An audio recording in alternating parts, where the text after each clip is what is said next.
Oke, karena daerah yang sudah kita analisis sebelumnya dengan daerah dari peta geologi ini memiliki beberapa perbedaan, maka kalian boleh saja melakukan beberapa perubahan sesuai dengan data yang kalian dapatkan. Nah, contohnya saja di sini, ternyata di bagian ini bukan merupakan pusat erupsi dari suatu gunung api, tapi merupakan produk tua dari gunung sebelumnya. Maka pusat erupsinya akan saya pindahkan ke daerah sini yang merupakan sumber atau produk dari Gunung Papandayan. Sedangkan di bagian sini akan tetap karena dia merupakan produk dari Tegal Alun-Alun. Yang di sini juga akan tetap saya tempatkan pusat erupsi karena dia berasal dari Gunung Nangklak. Nah, kenapa saya bisa memutuskan hal seperti itu? Karena berdasarkan dari peta geologi, kita mempunyai beberapa daerah yang merupakan pusat erupsi dan juga hasil dari struktur kawah. Di sini kita punya Tegal Alun-Alun, Gunung Nangklak, Gunung Papandayan, Kawah Mas, dan juga Kawah Manuk. Nah, berdasarkan dari kolom stratigrafinya, tempat-tempat tersebut merupakan tempat-tempat yang menghasilkan gunung api, produk-produk gunung api yang membentuk peta vulkanostratigrafinya. Jadi perubahan pertama yang akan saya lakukan adalah memindahkan produk gunung apinya. Yang pertama adalah memindahkan pusat erupsi, khususnya yang di bagian utara ini. Oke. Lalu yang kedua, apabila kalian melihat di bagian sini, dan kita kembali lagi ke peta geologi ini, kalian akan melihat adanya struktur kawah yang ternyata lebih besar dari tempat yang sudah saya analisis sebelumnya. Kita punya struktur kawah ini, dan ternyata struktur kawahnya masih memanjang sampai dengan di daerah bagian timur dari Gunung Papandayan. Selanjutnya ada yang namanya kelurusan-kelurusan yang sebelumnya tidak terlalu terlihat dalam peta geomorfologi saya, tapi dalam peta geologi ada, maka itu akan saya masukkan. Jadi yang kedua, perubahan yang akan terjadi dari peta saya adalah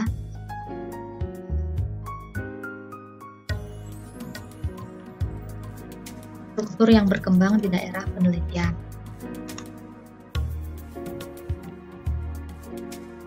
Selanjutnya, yang ketiga, apabila kalian melihat di sini, kita mempunyai produk-produk yang sekarang sudah berbeda. Ini adalah produk dari Gunung Papandayan, ini adalah produk dari Gunung Tegal Alun-Alun bersama dengan Gunung Nangklak. Lalu kita punya produk Kawah Mas, dan juga di sini kita punya produk dari Kawah Manuk. Jadi karena kita punya banyak sekali sumber-sumber erupsi, produk-produk erupsi, maka beberapa produk akan saya ubah. Contohnya adalah di bagian ini. Apabila kalian lihat di bagian sini dari peta geologi, ini merupakan bagian dari Gunung Papandayan. Jadi, saya tidak merubah semuanya, tapi saya hanya menambahkan bagian yang di dalam struktur kawah ini akan saya perbesar menjadi daerah dari produk Gunung Papandayan. Nah, selanjutnya, kalau kalian lihat di sini, produk Gunung Papandayannya tetap menerus sampai sini. Ini kemungkinan tidak akan saya ubah karena bentukannya tidak terlalu jauh berbeda. Kalau kalian berniat untuk mengubah itu silahkan saja, tapi saya akan mengubah yang di bagian tengah sini karena ini ternyata bukan merupakan produk dari Gunung Papandayan. Ini juga sama, di bagian sini itu akan tetap. Maksud saya di bagian sini yang akan saya ubah adalah bagian yang dalam yang ternyata bukan merupakan produk dari Gunung Papandayan.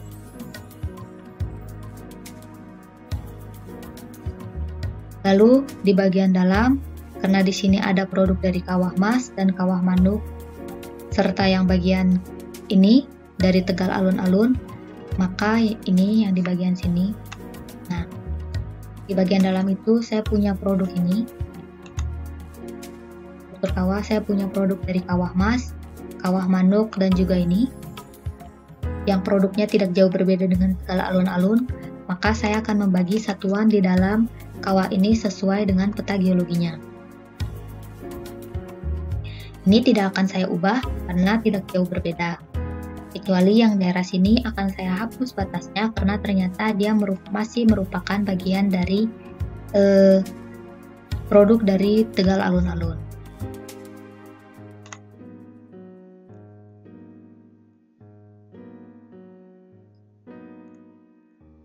Beberapa perubahan lain akan terjadi di bagian selatan hingga di bagian baratnya.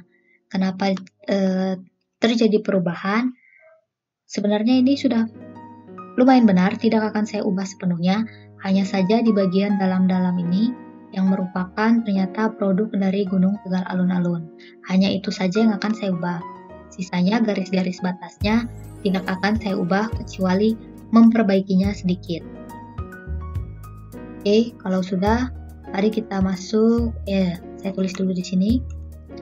Yang ketiga, perubahan yang akan terjadi adalah perubahan produk gunung api. Baru yang keempat adalah penentuan kuluk gunung api. Dan yang kelima, baru kita akan melakukan yang namanya pemetaan atau pembuatan vulkanostratigrafi.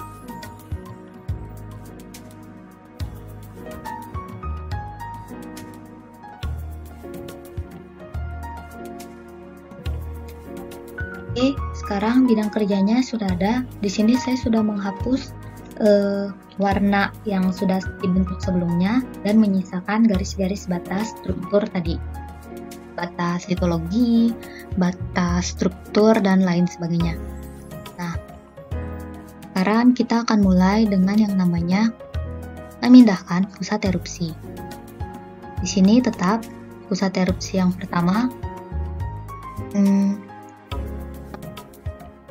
itu merupakan bagian dari ini Tegal Alun-Alun. Ini Tegal Alun-Alun.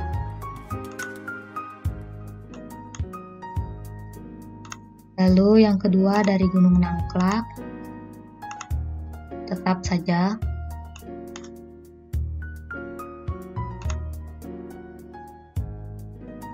Yang ketiga sebenarnya nggak perlu dipindahin ternyata, karena memang ini ada daerah dari Gunung Walirang. Jadi itu nggak akan saya pindahkan, tapi saya akan menambahkan beberapa pusat erupsi yang lainnya. Contohnya saja dari Gunung Papandayan, karena pusat erupsi yang sebelumnya sudah tidak terlihat, jadi saya akan menempatkannya di bagian puncak paling tinggi. Lalu selanjutnya ada dari Kawah Manuk. Sebenarnya saya kurang paham di Kawah Manuk ini akan saya tempatkan di mana, Kawah Mas ini akan saya tempatkan di mana, tapi yang jelas kemungkinan dia akan berada di daerah sebelah sini. Kenapa dia berada di daerah sebelah sini? Karena sebaran dari produk gunung apinya dia menuju ke arah sana. Sedangkan di yang lainnya dia sudah dibatasi oleh suatu produk dari gunung api. Itu pemindahan pusat erupsi yang pertama. Yang kemudian adalah memperbaiki struktur yang ada di daerah penelitian. Ini dia strukturnya. Pertama yang akan saya lakukan adalah sama seperti gambar, saya akan memasang kelurusan yang menunjukkan adanya kelurusan geologi di daerah tersebut.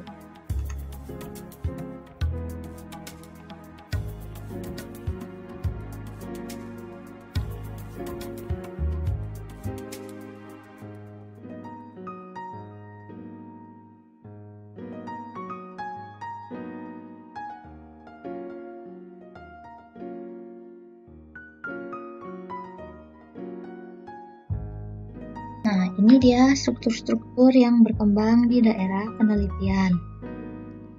Ternyata ada cukup banyak struktur yang berkembang di daerah penelitian ini, kelurusan-kelurusan yang ada di daerah penelitian ini. Jadi setidaknya setiap kelurusan ini akan saya tarik sesuai dengan kehadirannya masing-masing.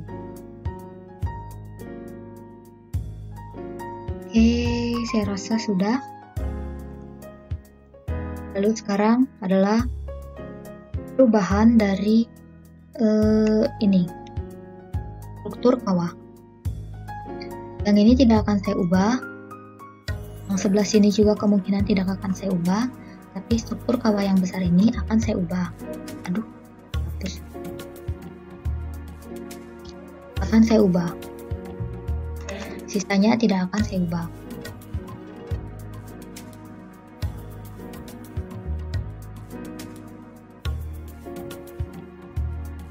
Oke, sudah. Struktur yang berkembang sudah, pemindahan pusat erupsi sudah, lalu selanjutnya adalah produk gunung api. Sekarang, mari kita amati batas-batas yang sudah ada sebelumnya. Oke, seperti yang saya sebutkan di awal bahwa tidak semua daerah akan saya ubah. Hanya beberapa daerah yang menunjukkan bentukan atau yang menunjukkan bentuk yang cukup spesifik. Maka itu yang akan saya ubah. Maka dari itu, untuk perubahan produk gunung apinya, saya akan mengikuti produk Gunung Papandayan yang sebelah sini, itu yang akan saya ubah. Tapi yang bagian ini, kemungkinan tidak akan saya ubah. Hanya dirapikan saja, contohnya ini akan saya rapikan garis batasnya. Yang ini tidak akan saya ubah, karena sudah sesuai. Kecuali yang ini akan saya hapus dan saya gabungkan dengan yang dari tegal bumbu. Nah, yang di bagian kawah manuk ini karena sebenarnya di peta dem tidak terlalu terlihat, jadi ini tidak akan saya ubah.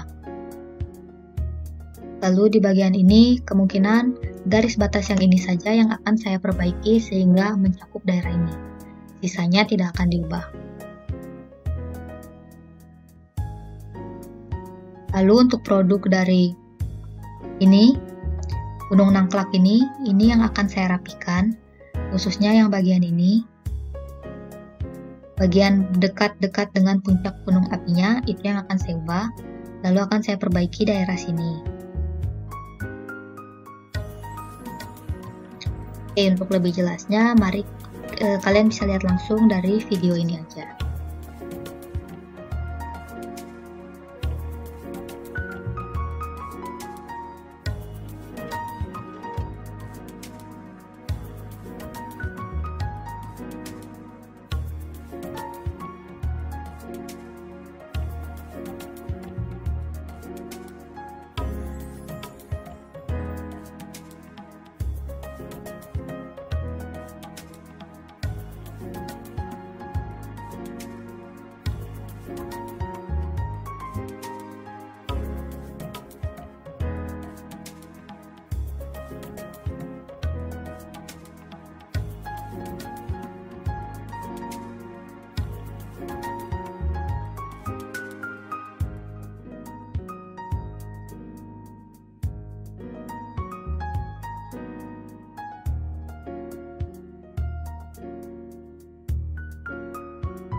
Hapus, tapi akan saya ubah menjadi bentukan yang seperti ini.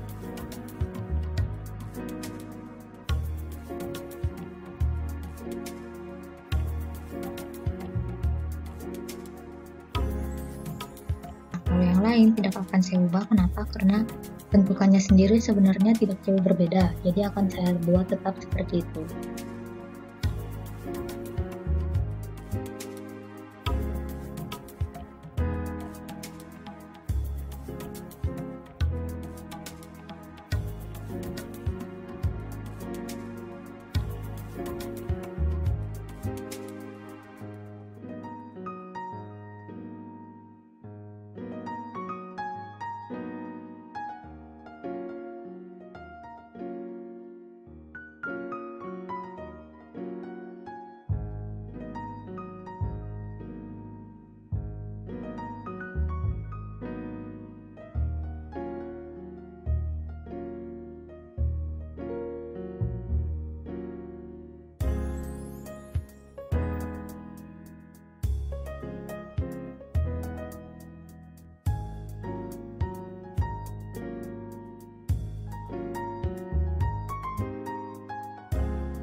Yang ini akan saya ubah mengikuti bentuk yang ini karena sebenarnya dia sama.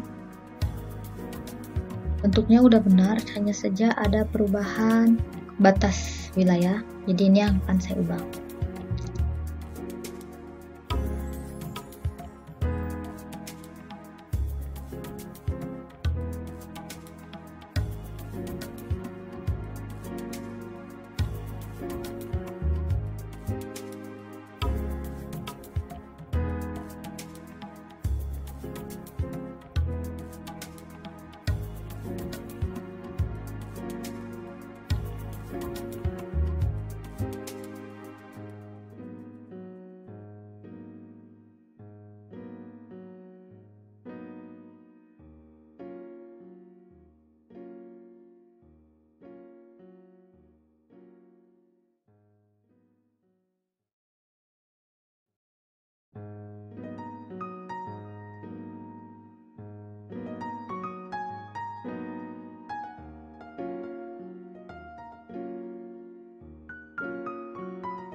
Oke, ini dia hasil dari analisis penggabungan dua peta sebelumnya, yaitu peta Eridem dan juga peta geologi di daerah Gunung Papandayan. Nah, apabila kalian melihat hasil dari analisis ini, kalian bisa mengamati bahwa ada perubahan yang terjadi, tapi ada juga beberapa perubahan yang tidak terjadi. Nah, kenapa bisa seperti itu? Yang pertama, peta geologi yang kita punya adalah peta geologi hasil dari pemetaan sebelumnya yang dilakukan oleh ESDM. Karena kita tidak melakukan analisis langsung dari data geologi di daerah tersebut, maka sebenarnya peta itu bisa saja benar dan bisa saja juga mungkin ada sedikit perubahan. Makanya kenapa di daerah penelitian ini, di daerah Gunung Papandayan yang saya analisis, tidak semua area akan saya bentuk persis sama seperti data dari peta geologi. Dan satu lagi alasan lainnya adalah karena hasil dari data DEM ini, dia menunjukkan banyak sekali rona-rona atau tekstur-tekstur permukaan yang menunjukkan kalau itu lava, itu piroklastik, dan itu produk dari Gunung Papandayan, itu produk dari Tegal Alun-Alun, Kawah Nangklak, Kawah Manuk, atau Kawah Mas, itu terlihat dari peta DEM ini. Maka dari itu, tidak serta-merta saya langsung mengubahnya menjadi bentukan yang sesuai atau yang persis sama dengan peta geologi yang saya dapatkan dari ESDM.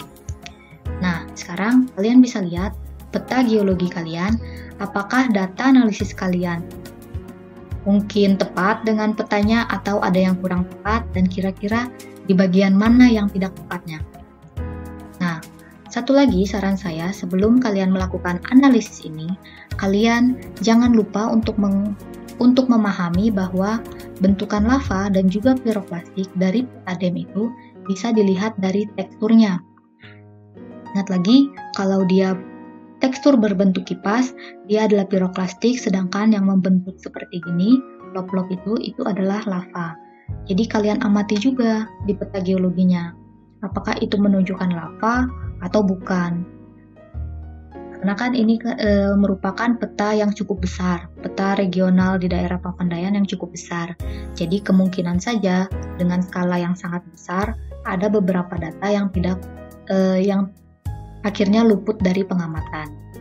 Makanya untuk penggabungan dua data ini kalian harus paham dulu geologinya seperti apa sehingga kalian bisa melakukan yang namanya analisis vulkanostratigrafinya. Nah, oke, kalau udah, sekarang kita akan melakukan yang namanya penentuan gumuk dan juga kuluk dari suatu gunung api berdasarkan data DEM dan juga peta geologi. Berdasarkan peta geologi Papandayan yang saya peroleh dari ESDM, di sini saya mempunyai setidaknya 5 pusat erupsi suatu gunung api. Yang pertama adalah dari Gunung Papandayan sendiri, yang kedua dari Tegal Alun-Alun, yang ketiga dari Gunung Nangklak, lalu ada Kawah Mas, dan juga yang terakhir ada dari Gunung Walirang. Nah, di sini material yang dikeluarkannya setidaknya menunjukkan kurang lebih ada 4 warna yang berbeda. Ada yang berwarna kuning, ada yang berwarna biru, ada yang berwarna merah muda, dan ada yang berwarna kehijauan. Nah, bentuk-bentukan ini atau warna ini itu menunjukkan produk dari suatu sumber. Misalnya Gunung Papandayan. Semua produk Gunung Papandayan dia akan mempunyai yang berwarna kuning. Ini semua produk Gunung Papandayan, baik itu lava maupun piroklastik. Yang piroklastik dia akan ditandai dengan ini, lambang piroklastik, litologi batuan piroklastik, sedangkan yang lava dia akan ditandai dengan ini. Sama halnya dengan produk dari dari Kawah Tegal Alun-Alun ataupun Kawah Mas dan juga Gunung Nangklak. Semuanya memiliki warna yang sama persis dengan pusat erupsinya, tetapi memiliki simbol yang berbeda tergantung dari produk gunung api yang dihasilkannya. Ingat lagi, suatu gunung api yang aktif, dari satu pusat erupsi, kita bisa memiliki setidaknya 1 atau lebih dari 2 produk gunung api yang aktif. Produk gunung api yang dihasilkan. Nah, di sini ada yang menarik, yaitu yang di dekat Gunung Walirang. Gunung Walirang ini bukan merupakan suatu produk gunung api yang berbeda dari Gunung Papandayan. Kemungkinan saja Gunung Walirang ini dia merupakan pusat erupsi samping dari suatu tubuh Gunung Papandayan yang sebelumnya. Jadi di sini kita punya suatu pusat erupsi Gunung Papandayan, tapi di bagian punggungan dari Gunung Papandayan kita punya pusat erupsi samping yang ditandai dengan kehadiran Gunung Walirang. Makanya kalau di dalam peta DEM, kita akan melihat suatu tinggian yang berbeda dari yang ada di sekitarnya. Nah, oke. Dari sini, saya sarankan kalian untuk kembali melihat peta geologi yang sebenarnya. Peta geologi yang ada kolom stratigrafinya. Kenapa? Karena dari situ kalian akan tahu urut-urutan siapa yang duluan terbentuk dan siapa yang kemudian. Nah, contohnya saja adalah Gunung Papandayan ini. Gunung Papandayan ini ternyata dia merupakan produk yang paling tua di daerah tersebut, lalu diikuti dengan kehadiran dari produk dari dari Kawah Tegal Alun-Alun, lalu kehadiran dari Kawah Nangklak dan juga Kawah Mas. Jadi Kawah Mas yang paling muda.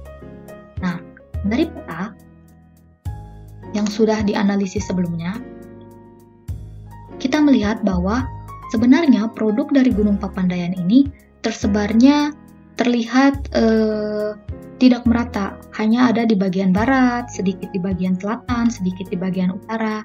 Tapi berdasarkan umur, dia merupakan produk paling tua di kompleks gunung api ini. Artinya, kalau Gunung Papandayan adalah gunung api yang paling tua, berarti dia yang membentuk suatu tubuh gunung api ini. Nah, kalian lihat lagi penampang stratigrafi yang telah dibuat pada peta geologinya. Nih, ini kalian lihat dari Kawah Papandayan, dari Gunung Papandayan itu sendiri ternyata produknya itu menyebar ke segala arah. dia tidak hanya menyebar di bagian selatan, di bagian barat, timur saja, sedikit di bagian selatan dan sedikit di bagian utara seperti ini. Tidak, tapi dia menyebar ke segala arah. Artinya, kalau Gunung Papandayan kita produknya menyebar ke segala arah, maka Gunung Papandayan adalah kuluk dari stratigrafi ini, atau dari kompleks gunung api ini. Jadi kuluk yang kita punya adalah kuluk Gunung Papandayan.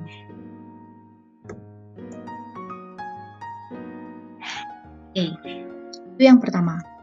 Lalu yang kedua, kalian lihat produk yang hadir setelah Gunung Papandayan atau yang ada di gunung kalian. Di sini, dari peta Gunung Papandayan, produk yang hadir selanjutnya adalah yang berasal dari Kawah Tegal Alun-Alun. Di sini sebenarnya Kawah Tegal Alun-Alunnya itu sendiri merupakan produk yang berwarna merah muda. Tapi apabila kalian lihat, produk yang berwarna merah muda ini seolah-olah dia menutupi produk yang berwarna kehijauan ini. Nah, jangan sampai terkecoh karena bentukan yang seperti ini, yang menumpuk seperti ini, itu bisa jadi merupakan hasil dari erosi. Ingat lagi kalau kita punya bidang lemah, lava itu begitu mendingin dia juga bisa punya bidang lemah, dia akan mudah sekali tererosi. Yang membentuk bentukan-bentukan yang seperti ini, spotted atau hancuran-hancuran seperti ini. Bentukan punggungan-punggungan yang kita lihat di peta DEM ini, yang ada di bagian barat sampai selatan, ternyata punggungan-punggungannya merupakan hasil dari Kawah Tegal Alun-Alun yang sudah mengalami proses erosi. Tidak semua memang mengalami proses erosi. Contohnya saja yang di bagian dekat dari pusat erupsinya, kita masih menjumpai banyak sekali produk dari Kawah Tegal Alun-Alun, tapi dengan simbol lava. Kemungkinan bentukan-bentukan yang hadir ini itu merupakan bentukan-bentukan hasil dari rekahan itu sendiri akibat dari proses erupsi, atau juga dia merupakan dulunya tempat piroklastik dari Kawah Tegal Alun-Alun ini berasal. Begitu dia mengalami erosi, dia punya bidang lemah, dia tererosi dan akhirnya meninggalkan bentukan yang seperti ini. Bentukan yang seperti ini yang akhirnya kemudian diisi oleh produk dari gunung api selanjutnya, yaitu yang berasal dari Gunung Nangplak atau Kawah Nangplak. Ini yang berwarna hijauan.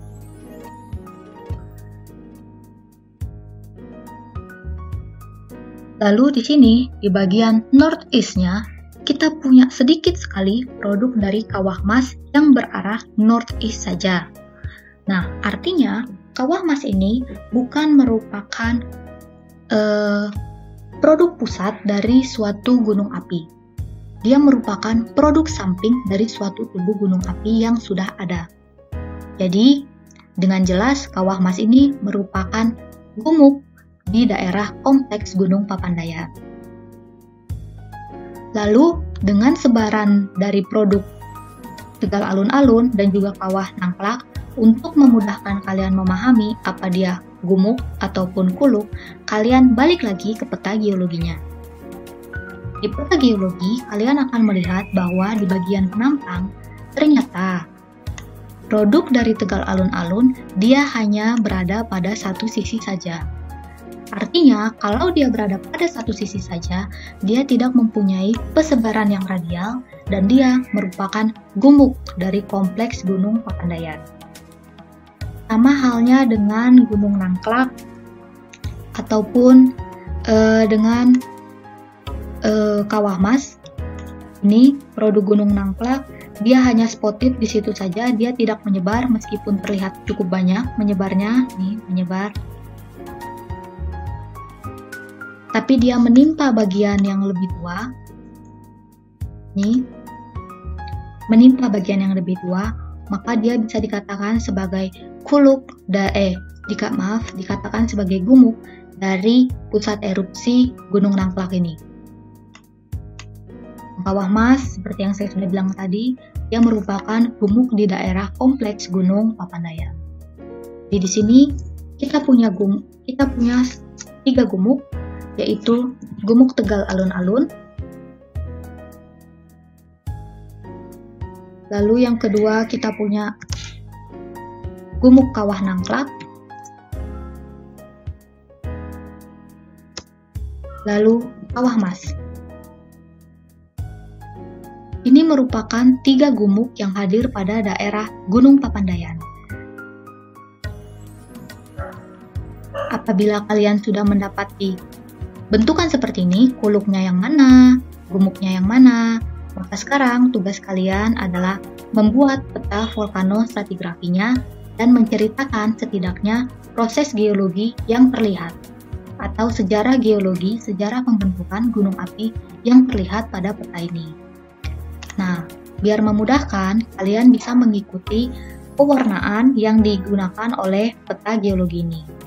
Artinya, pewarnaan yang digunakan adalah yang pertama, dia harus mengikuti yang namanya pusat erupsinya.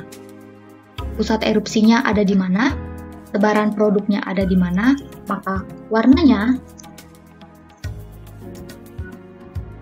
produknya akan mengikuti pusat erupsinya. Lalu yang kedua, kalian tentukan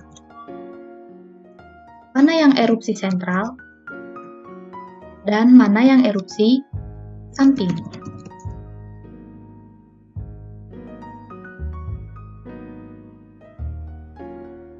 Setelah ini jadi, kalian warnai dulu petanya, terus kalian tentukan mana erupsi sentral, mana erupsi samping. Baru yang ketiga kalian buat kolom stratigrafi.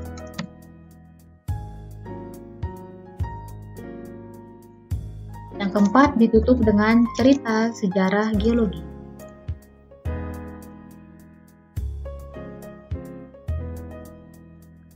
Sejarah geologinya, meskipun kalian tidak tahu dengan jelas, itu nggak masalah, karena sebenarnya kalian akan tahu sejarahnya berdasarkan dari peta geologi ini. Di peta geologi yang akan kalian dapat dari STM, setidaknya kalian akan beruntung memiliki yang namanya ini, periode erupsi. Dengan adanya periode erupsi ini, kalian bisa tahu. Apabila di Gunung Papandayan, ceritanya adalah Gunung Papandayan ini merupakan gunung api kuarter yang proses pembentukannya ditandai dengan produk lava dan juga piroklastik yang keluar dari pusat erupsi yang dihasilkan dari Gunung Papandayan. Ini kita bisa melihat bahwa lava dan juga piroklastik hadir secara selang-seling.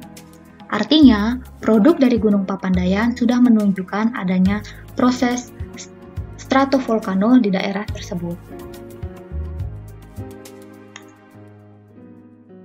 Proses pembentukan produk dari Gunung Papandayan berhenti setelah terbentuknya kawah di sekitar Gunung Papandayan. Ini kawahnya. Selanjutnya, hadir puncak dari Tegal Alun-Alun yang menjadi pusat sentral dari gunung yang menjadi gumuk di daerah Gunung Papandayan dan menghasilkan produk lava maupun piroklastik yang hadir juga secara berselang-seling. Proses erupsi yang menghasilkan produk dari Gunung Tegal Alun-Alun diakhiri dengan pembentukan kaldera atau kawah di sekitar dari Tegal Alun-Alun ini. Ini struktur dari kawahnya, hasil dari erupsi kawah Tegal Alun-Alun. Lalu yang selanjutnya,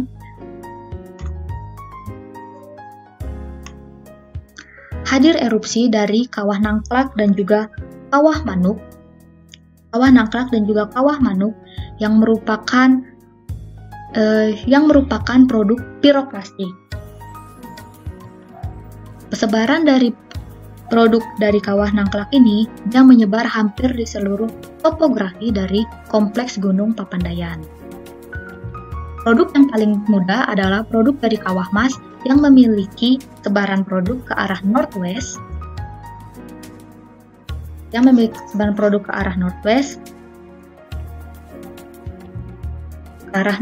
Northwest yang merupakan produk piroklastik jatuhan. Jadi, produk yang termuda yang ada saat ini di Gunung Papandayan adalah produk piroklastik yang berasal dari kawah mas. Nah, itu cerita geologi singkat dari Gunung Papandayan. Sekarang kalian bisa membuat cerita geologi kalian sendiri dari gunung api yang kalian amati.